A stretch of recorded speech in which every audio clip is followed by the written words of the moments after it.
ধন্যবাদ আবুল সরকারকে, ওনাকে ধন্যবাদ দিলাম। উনি যে এক জাহা মিশা কথা কইল, এই মিশা কথার জন্য ওনার একটা ধন্যবাদ পাওয়ার দরকার। কিসের জন্য? উনি যে কি কইতেছে উনি নিজেই বুঝে না।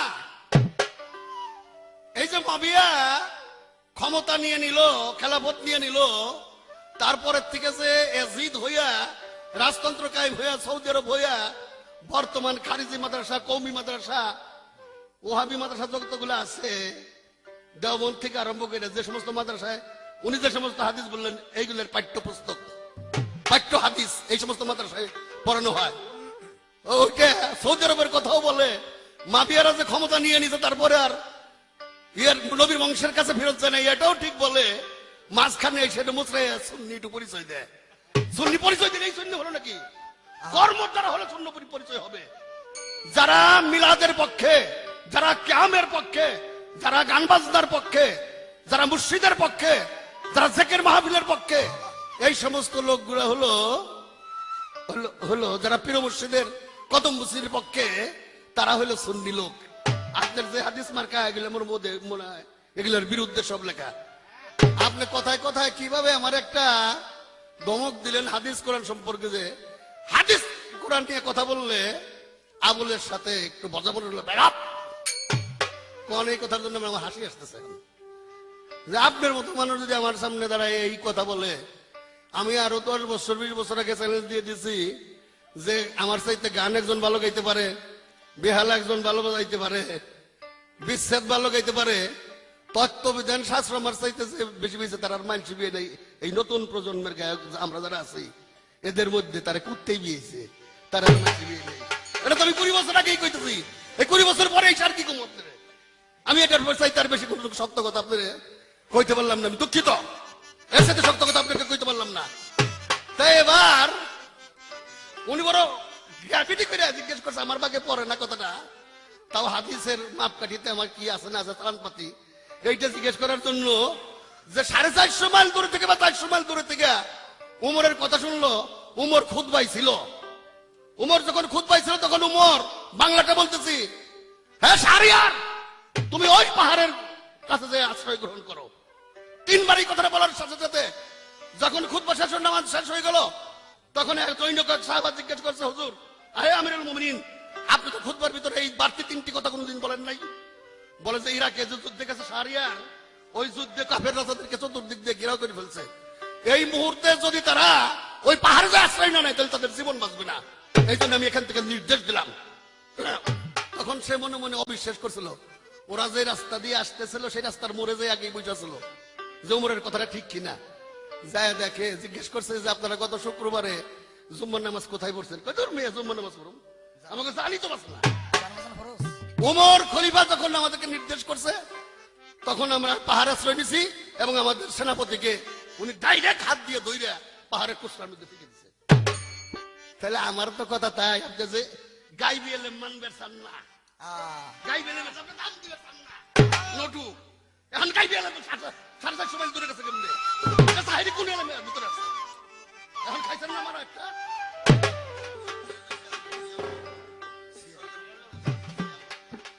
আমার কয় সিয়া লোক, আলীর কথা কইলেই সিয়া, ফাতেমার কথা কইলেই সিয়া, পাক পাঞ্জাতনের কথা কইলেই উনাকে গায়ের মধ্যে আগুন ধরে আমরা সিয়া হয়ে গেছি।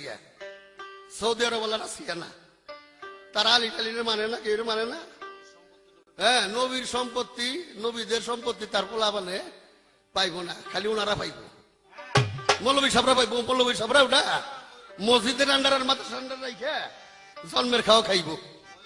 হ্যাঁ, ময়ূরের প্যাগম দইরা থেকে সব পাতি কাওয়ার দলে, শুনেন ভাই সকলে, বাবা বাবা, ময়ূরের প্যাগম দইরা থেকে সব পাতি কাওয়ার হত ভাগা প্যাগম করেছে পাতি কাওয়ার দলে, ওরে শুনো ভাই সকলে, ময়ূরের প্যাগম ধরেছে পাতি কাওয়ার দলে। হোসেন সাহেব কারবালাতে ধর্ম চাই এজিদের হাতে, শিয়াল পণ্ডিতেরা মাদ্রাসাতে পড়াই গোলে মালে, ওই মাদ্রাসায় পড়ে গো যত মৌলবীরি পড়ে যত মৌলবীরি বলে,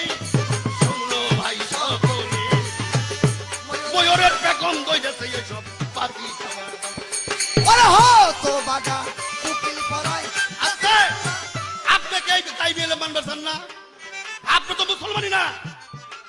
কোরআন শরীফের ভিতরে বলেছে ওয়ায়াতু নুকরা ওয়াসবাকা আলাইকুম নিয়ামাহু যাহিরাতে ওয়াল বাতনা। জাহির বাতন দুই প্রকারের নিয়ামত দ্বারা তোমার দেহকে আমি পরিপূর্ণ করে দিয়েছি। অতএব জাহির বাতন দুই প্রকারের ইলম শিক্ষা করা মুসলমান নরনারীদের জন্য আমি আল্লাহ ফরজ করে দিলাম। খালি মাদার সাহেব বলছে ওল্ডে ফুলাই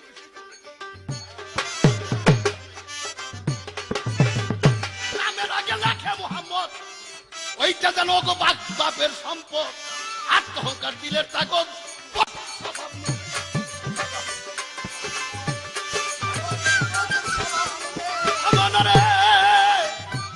নামের আগে লেখে মুহাম্মদ, এইটা যেন ওগো বাবার সম্পদ, আত্মহংকার দিলের তাগদ অসুর স্বভাব বলে শিয়ালে কি বাইরে গেলাম পাঞ্জাবি পরি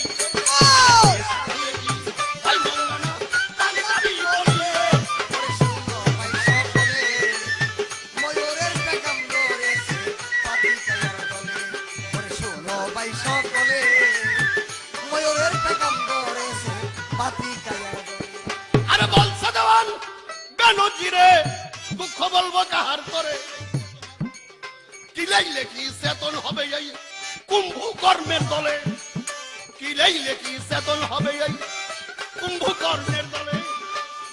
লুটা পাবনায় আসল সম্পদ, ডায়রিয়া হইলে ওদের লুটা ঘটি আসল সম্পদ, ডায়রিয়া হইলে শুনো ভাই সকলে ময়ূরের পেগাম ধরেছে পাতি কায়ার দলে।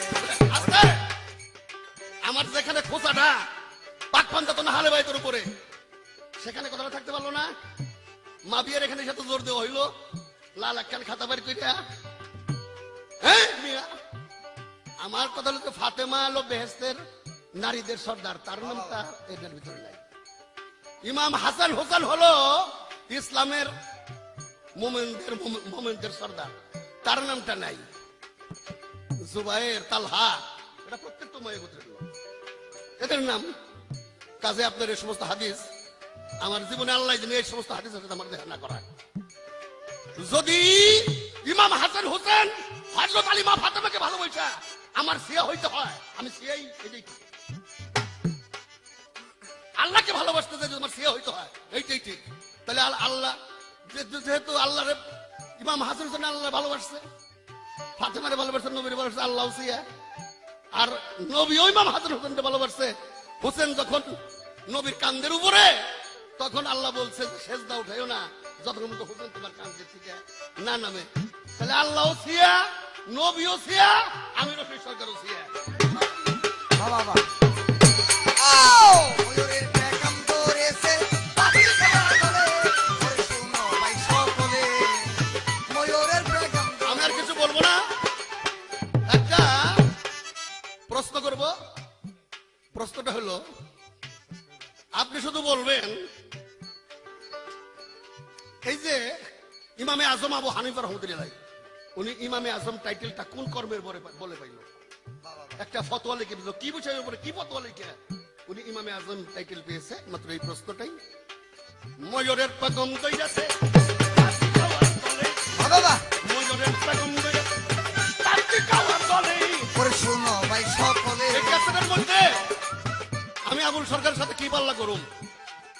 কোন কোম্পানি যদি আসেন একসঙ্গে 4-5টা ডিস্ক বাইর করবেন, তারা আইসেন, নাইলে এতটুকু কথা কবেন আমার ডাইকেন না। আমার মন গেছে খেইবে 4টে মুখ কাইটা 4টে ক্যাসেট